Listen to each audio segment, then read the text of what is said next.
গণ অভ্যুত্থান কিসের প্রেক্ষাপটে হয়েছে সেটা তো আপনার হাতে আছে, আপনি বের করেন এখন 9 দফা। সেই 9 দফা থেকে আপনি এক দফায়, মানে আন্দোলনটা তো হুট করে হয়ে যায় না, রাইট?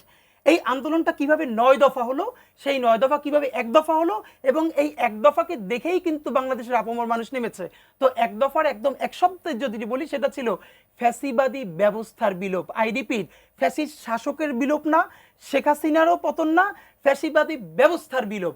এই ফ্যাসিবাদী ব্যবস্থার মধ্যে 72-এর সংবিধান থেকে আজ পর্যন্ত এই নির্বাচনের অবস্থা থেকে শুরু করে পুরো রাষ্ট্র কাঠামো নতুন করে গড়ে তুলতে হবে। 72-এর সংবিধানেও লেখা আছে বৈষম্যহীন একটা সমাজ গড়তে হবে, না, একটা সুন্দর নাই ইয়ে নাই করতে নাই হবে, নাই ঠিক নাই, আছে। কি অর্থে আমি বলি, জুলাই সনদেও তো ধরেন এখন লেখা নেই। কেন নাই আমি আপনাকে বলি, 72-এর সংবিধান একজন মানুষকে ফ্যাসিস্ট হয়ে উঠবার সমস্ত এলিমেন্টস কম্পোনেন্টস দিয়ে রেখেছে। কিরকম?